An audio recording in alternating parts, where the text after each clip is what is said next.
โดยสบายดีโดยสบายดีสบายดีสาวโสดผู้เจบผู้งามเนาะทุกคนหลังจากที่ว่าห่างหายไปโดนเนาะน้องละเป็นอะไรห่าง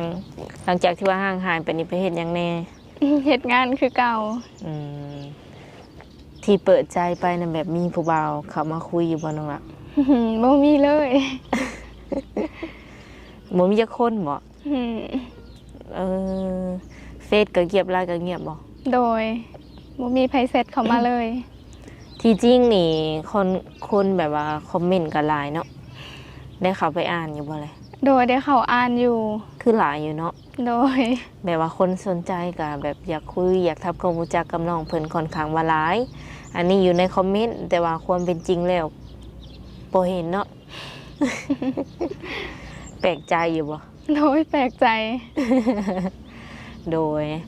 บ่เป็นอย่างบางคนเพิ่นก็อาจจะแบบอยากทำความรู้จักกับเฮาให้มันหลายขึ้นก็มีเนาะ โดย เพราะว่าเห็นแต่คลิปเดียวก็ยังแบบตัดสินใจบ่ได้ว่าสิแบบเขามาคุยดีบ่บางคนก็ประมาณนี้ เอื้อยก็เลยว่าถือโอกาสมาอัปเดตน้องใหม่อีกครั้งหนึงเนาะแนะนำตัวหน่อยน้องอ่ะ สบายดีน้องชื่อนุ่นอายุ18 ปี อืมปัจจุบันนี่เฮ็ดเวียกเฮ็ดงานหยัง เฮ็ดเวียกเป็นหารโอนเงิน โดยสิว่านี่เป็นพนักงานบ่ โดยเป็นพนักงาน พนักงานรับจ้างเนาะเดือนหนึ่งได้หลายบ่น้องละเงินเดือน ได้ประมาณ3 ล้าน 4-5,000 อืม เป็นแบบใดเวียกงานน้อง โอนเงินแล้วก็เอาเงินไปให้ลูกค้าประมาณนี้ นับเงินแลกเงิน เอาผมกันนะอืม คือเลขเปลี่ยนเงิน โดย โอนเงินแบบว่าโอนไทยลาวมาไทยก็ได้บ่หารเจ้า โดย อ๋อหับคือกันติ แมน อืมเวียงน้องหละเริ่มตั้งแต่ตอนจักโมงหาจักโมง ประมาณ7 โมงเช้าหา7 โมงแรง เลิกแม่นบ่ โดย มีมือพักอยู่บ่น้องหละ บ่มีแต่คันเมื่อยก็ขอหยุดเอาประมาณนี้ อืมคือเฮาเฮ็ดเวียกแบบว่าทุกมื้อเลยเนาะแบบคิดว่าสิมีเวลาแบบคุยกับผู้บ่าวอยู่บ่สมมุติว่าเพิ่นเห็นคลิปใหม่แล้วเพิ่นอยากเข้ามาบัดนี้ มีเวลาตอนเลิกงาน เลิกงานนี่ตอน7 โมงแรงผู้ใดเหมาะแม่นบ่ แม่น แสดงว่า7 โมงแรงพุ่นจังได้คุยกับน้อง ในระหว่างเฮ็ดงานก็แชทหาคุยได้ แต่บางเทื่อก็แบบคันลูกค้าเขาก็คือสิบ่ได้ตอบประมาณนี้ อืมเพราะว่าลูกค้ามาเป็นอันช่วงบ่ โดยว่าเป็นช่วง อ๋อพักเที่ยงนี่ได้มีแบบเวลาพักบ่หรือว่าอยากพักตอนใดก็ได้ อยากพักตอนใดก็ได้ พักกินข้าวอ่ะนะ แม่น กระทักมาแบบป้าไหว้ก็ได้เนาะ โดย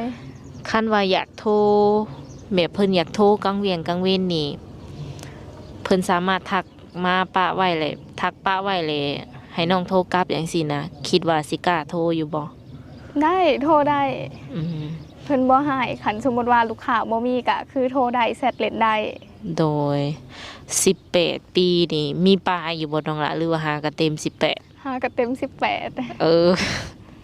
โดย18 ปีนี้น้องหลาพร้อมแบบว่าสร้างครอบครัวเลยบ่หรือว่า อยากได้แฟนก่อน อยากได้แฟนก่อนอยากสร้างครอบครัวตอนประมาณ24-25ประมาณนี้ ผู้บ่าวสิท่าได้อยู่บ่เนาะ จดเดียว เพราะว่าบางคนก็อายุแบบค่อนข้างอยากหลายแล้วเนาะคันว่าท่าอีกประมาณ5 ปี 6 ปีก็จักสิว่าแนวใด หากสมมุติว่าแบบเพิ่นดีกับเฮาแฮงแบบมันก็สามารถเปลี่ยนได้ติน้องล่ะ ได้ เนาะ บางทีเขามาคุยแล้วเฮ็ดให้น้องเพิ่นแบบว่ารู้สึกดีรู้สึกแบบประทับใจในตัวเพิ่นอาจจะแบบแต่งไว้ก็มีแม่นแล้ววะเอาโดยคนที่สิเข้ามานี่ได้ซะน้องล่ะมักผู้ชายแบบประมาณใด มักคนเป็นผู้ใหญ่แล้วก็ใจเย็นคือเก่าเลย มักคนมีเหตุผลเนี่ย ผู้ใหญ่อายุได้ซะ อายุนี่บ่จำกัดเท่าใดก็ได้ขอแค่มีความเป็นผู้ใหญ่ บ่ว่าสิรุ่นใหญ่50 60 ได้บ่มีปัญหาเลยนะบ่เกี่ยวกัน เคยแบบว่าเห็นผู้บ่าวรุ่นใหญ่อยู่บ่เอาตรงๆกะ เคย สู้สิรับได้อยู่บ่ ได้ อืม เพราะว่าเคยล่มมาก่อนแล้ว โอ้ลืมถามว่าน้องหล่าเคยแบบสร้างครอบครัวบ่ ยังบ่เคย แต่ว่าเคยมีแฟนบ่ เคยคนหนึ่ง คบกันแบบจริงๆจังๆเลยบ่ บ่มีแต่แบบโทรล่มเอายังประมาณนี้ บ่ได้เห็นหน้ากัน อืม โอ้ ล่มเอาทั้งโทรศัพท์ประมาณนี้ คบกันออนไลน์ติ โดย อืม คบกันได้โดนบ่กับแฟนคนนั้น ประมาณ 7-8 เดือนนี่แหละ อืมรุ่นใหญ่กว่าบ่ ใหญ่กว่า เป็นอะไรแบบความรู้สึกแบบคบได้แฟนครั้งแรกก็ได้แฟนรุ่นใหญ่เลย กะบ่ได้มีหยังหลายกะแรกๆก็ดีหลังๆมาบ่เข้าใจกันก็เลยเศร้าร่วมกัน อืมน้องหลานมักไปหลินไปเที่ยวอยู่บ่ บ่ค่อยไป มีแต่ตื่นเช้ามาเฮ็ดงานสำนั้น ยันว่าเลิกแบบ7 โมงแล้วไปแบบต่อปาตรงปาร์ตี้นะ เลิก7 โมงอาบน้ำนอน เออโดยอันนี้เป็นบ้านเกิดของน้องเลยบ่ โดยบ้านเกิด เป็นสาวสวรรณเขตเนาะเพราะว่าสำเนียงน้องแบบคือบ่อยากคุ้นนะ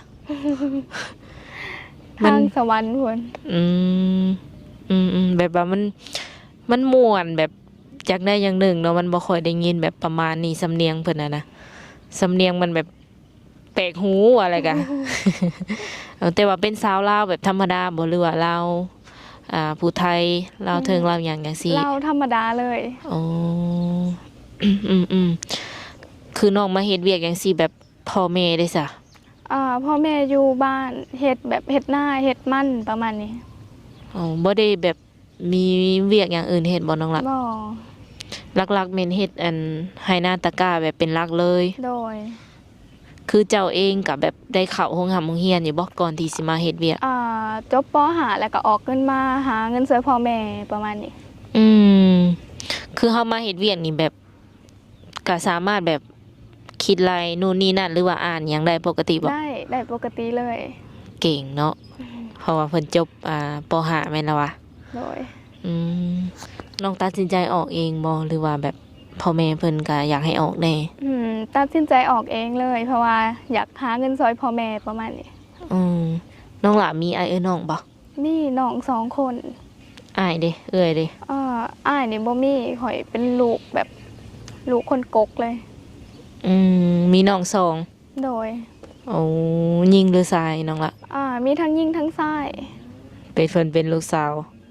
ลูกสาวกกว่าซั่นซะเนาะ โดย แสดงว่าบัดมื้อหน้ามื้อในน้องหลาแต่งดองก็สามารถไปอยู่นํสามีได้บ่นี่ ได้ อืมเป็นฝั่งไทยหรือว่าอยู่ต่างประเทศพุ่นก็ไปได้บ่ น่าจะได้ไปได้คันสมมุติว่าเฮาแบบมักหรือว่าอิหยังแนวนี้ ไปอยู่ได้ โดย แต่ว่าต้องแบบมั่นใจก่อน แม่น เอาคนที่สิเข้ามาคุยลักๆนี่เจ้าแบบ อยากให้เพิ่นเฮ็ดประมาณใดแบบให้น้องจังซี่นะน้องจังสิรู้สึกดีหรือว่ารู้สึกประทับใจในตัวเพิ่น น่าจะแบบให้ความสบายใจกันประมาณนี้บ่จุกจิกจุกจิกอหย่างแนวนี้ แบบเข้าใจเวลาเฮ็ดเวียกเฮ็ดงานประมาณนี้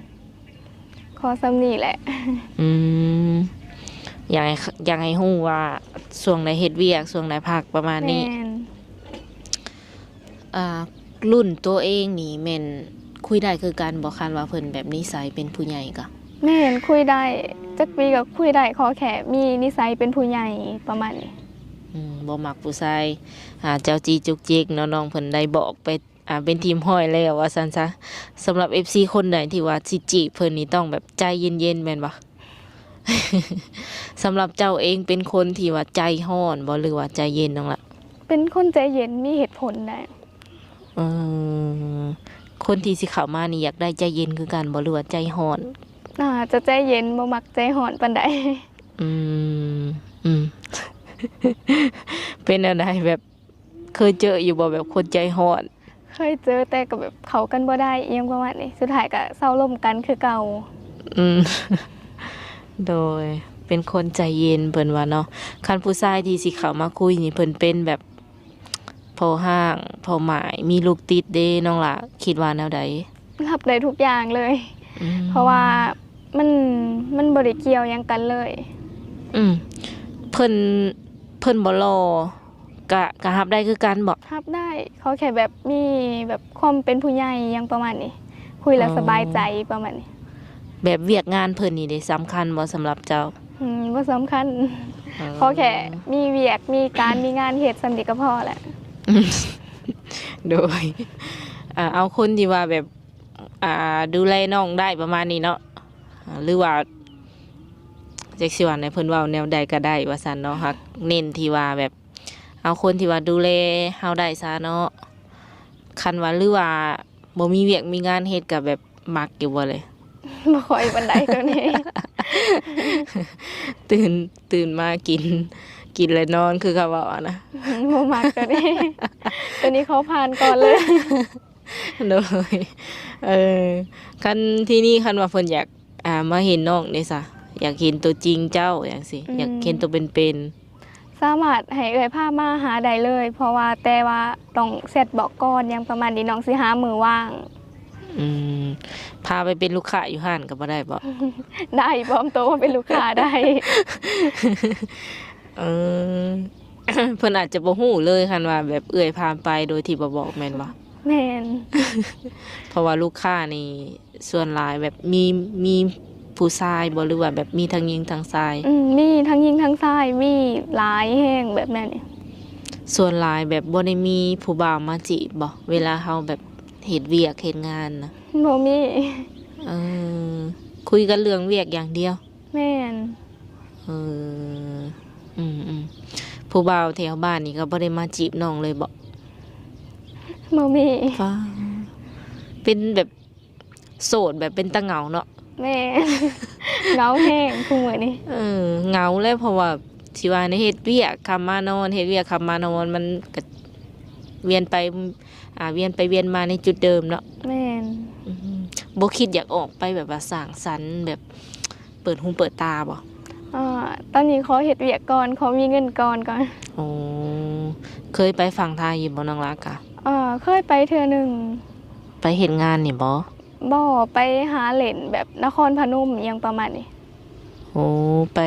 กราบพระธาตุพนม โดย อืมน้องหล่ะบ่ได้มีความคิดที่ว่าอยากไปเฮ็ดงานอยู่ฝั่งไทยบ่ ตอนนี้ยังบ่มีอยู่เพราะว่าเฮ็ดงานนำเอื้อยเพิ่นก็ดีอยู่ อืม แล้วก็บ่เคยไปอีกเนาะเคยไปแบบว่า นอกจากบอนเฮ็ดเวียกแล้วเคยไปไสอีกแน่น้องล่ะ น่าสิไปแบบย่างเล่นแถวสวรรค์หยังประมาณนี้แน่แต่ว่ายังบ่ทันเคยไปตอกไปตีหยังแนวนี้บ่ทันเคย อันไกลสุดนะแม่นไปสวรรณเขตนี้ แม่น เออเอาง่ายๆแบบว่ายังอยู่ในแบบกรอบเนาะทุกคนยังบ่ค่อยแบบออกนอกลู่นอกทางอะนะน้องเพิ่นยังบ่ทันมีประสบการณ์เถื่อแม่นบ่ แม่น ใหญ่มากก็ออกเฮ็ดเวียกเลย เฮ็ดเวียกแต่ยังน้อยๆพุ่น เออแต่ตอนจักปีนะ ประมาณ13 14หาเฮ็ดเวียกซอยพ่อซอยแม่แล้ว อืมยันว่าไปหับจ้าง แม่นรับจ้างรับเฮ็ดทุกอย่างเลย เออเวียกเฮือนเวียกซานก็เฮ็ดเป็นบ่ เฮ็ดเป็น รวมทั้งแบบไปหับจ้างนี่หับจ้างแบบใดน้องละ คันสิเป็นช่วงแบบเฮ็ดนาก็ดำนาเกี่ยวข้าวอิหยังประมาณนี้ โอ้ล้างถ้วยล้างบวงอยู่เฮือนก็แม่นเรียบร้อยแล้วก็ออกไปหับจ้างดำนาเกี่ยวข้าวแม่นเรียบร้อย โดย ตอนนั้นให้วันเท่าไหร่ตอนนั้น ฮะ ตอนนั้นน้องหลับไปรับจ้างได้วันเท่าไหร่ 50มั้งประมาณนี้แหละคันจื้อได้ เออ50,000กีบเนาะ โดย ตอนนั้น แต่ว่าตอนนี้ก็ได้เวียกเฮ็ดแหละก็บ่ได้ไปทางไหนเนาะ เฮ็ดเวียกประจำตอนนี้ โดยพ่อแม่เพิ่นก็โทรมาถามมาถ่ายอยู่บ่ โดยโทรมาเรื่อยๆอยู่ โอ้พ่อแม่เพิ่นห่วงเฮาอยู่บ่น้องอ่ะ น่าสิห่วงอยู่ตัวนี้ เดี๋ยวเพิ่นบ่ค่อยบอก แสดงโดยการแบบโทรถามโทรถ่ายเอาเนาะ โดย บัดการเลือกคู่นี่เด้พ่อแม่เพิ่นก็ได้บ่งมาอยู่บ่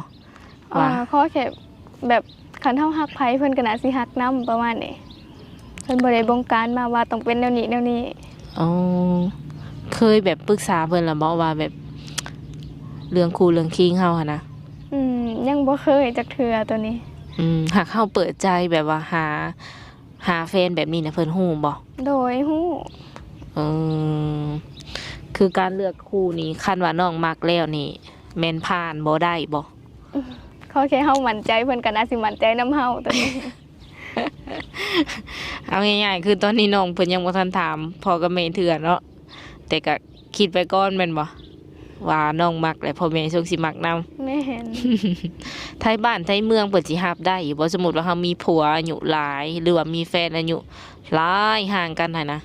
อันนี้รับบ่ได้ก็น่าสิเรื่องของเขาเขาแค่เฮารับได้ บ่แค่บ่ โดยบ่แค่ ถึงใจหนุ่มๆแล้วอันนี้เนาะ อ๋อแล้วบ่แค่เพิ่นว่าเฮาสบายใจแล้วพอติน้องละ แม่น ถูกต้องแล้วเนาะอยู่กับคนที่ว่าเพิ่นฮักเขาเฮาฮักเพิ่นก็น่าสิโอเคแล้วอืมคือสิว่าได้ไดน้องละเริ่มเฮ็ดเวียกนี้ได้จักเดือนแล้วก็ ประมาณ5-6 เดือนนี่แหละ อ๋อกระโดนพอสมควรเนาะคันว่ามีแบบ FC เพิ่นนัดไปฝั่งไทยต่างไปเล่นไปเที่ยวไปเห็นหน้ากันอย่างซี่น้องละพอจะแบบหยุดเวียกไปได้บ่ โดยหยุดเวียกไว้ได้ มีบัตรมีเบอร์เรียบร้อยบ่น้องละ ยังบ่มีพาสปอร์ตยังบ่ทันได้เฮ็ด เออคันไปแม่นน่าสิแม่นบัตรขาวก่อนเนาะ แม่น ถ้าไปลินใกล้ๆแม่นอะหยังพาสปอร์ตโดยฮู้บ่ราคาแบบพาสปอร์ตนี่เท่าใดน้องละ ได้ยินเขาเจะบอกประมาณ5-6,000ติ อืมคันตัวนี้จะอยู่ได้เป็นเดือนเนาะไปไสก็ได้แม่นบ่ แม่น โดยคันว่ามีแฟนเนาะคิดว่าจะคุยกันโดนบ่จังสิกล้าแบบไปเฮือนเพิ่นหรือว่าเพิ่นมาเฮือนเฮาจังซี่ ประมาณ4-5 เดือนหรือว่าเฮามั่นใจมันขึ้นอยู่กับเฮาคุยหรือว่าแนวใดก็คันสมมุติว่าเฮามั่นใจ 2-3 เดือนก็ไปได้ คันมีแฟนอยากไปเฮือนแฟนอยู่บ่แบบอยากไปเบิ่งเฮือนเพิ่นอยู่บ่ แม่นอยากไปอยู่ตัวนี้ อยากเห็นเลยเนาะว่าเฮือนเพิ่นแบบเป็นแนวใดจังซี่จังซั่น แม่น อืมโอเคเนาะทุกคนสุดท้ายนี้น้องหลามีหยังแบบอยากเพิ่มเติมหรือว่าอยากฝากถึงFC ที่ว่าเพิ่นติดตามเฮาแต่ว่าบ่กล้าเข้ามาจิบ่ สามารถเข้ามาคุยเล่นได้สิคุยแบบเอ้ยน้องหรือว่าเป็นแฟนหรือว่าคนคุยหยังก็เข้ามาคุยได้เด้อ บ่ต้องสิว่าได บ่ต้องอาย เพราะว่าน้องเพิ่นบ่มีไผอีหลีเนาะเป็นตาแบบดูตนเนาะทุกคนเพราะว่าเพิ่นเองก็ผู้จบผู้งามเป็นหยังแบบผู้บ่าวคือบ่เข้ามาคุยอะนะเนาะลองคอมเมนต์มาเบิ่งเพิ่นน้อยโพดบ่หรือว่าแบบบ่ถึกสตาร์ลองคอมเมนต์มาเบิ่งเนาะบ่ว่าสิเข้ามาแบบเป็นอ้ายเป็นน้องก็ได้บ่สมมุติว่าแบบ ได้ เพิ่น เขามาคุยเล่นหรือว่ามาแบบเว้าเล่นเว้าหัวกันก็ได้ ต่างลึงต่างเคยกันเนาะพอได้แบบว่ามาลาวแล้วก็มาเล่นน้ำน้องเพิ่นจังซี่นะน้องเพิ่นไปฝั่งนั้นก็พอได้ไปเล่นน้ำกันจังซี่เนาะ โอเค สุดท้ายนี้ทางสาวเปียงก็สิได้ขออนุญาตมอบเงินให้เพิ่นไว้เติมบัตรเติมเบอร์เนาะหรือว่าซื้อข้าวบงข้าวเปียกกินเนาะน้องละเป็นจำนวนเงิน 100,000 กีบเป็นเงินของผู้ใหญ่ใจดีคือเก่าเด้อที่ว่าเพิ่นสนับสนุน YouTube เอื้อยหั่นแหละ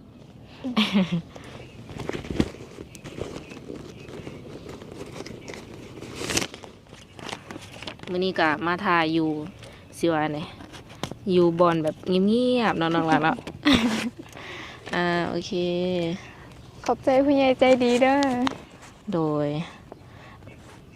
โอเคเนาะสำหรับคลิปนี้ก็ทางสาวบนเปียงก็กับน้องยังก็ นุ่น น้องนุ่น โดย จะได้ขอตัวเจ้าไว้ก่อนเนาะสบายดี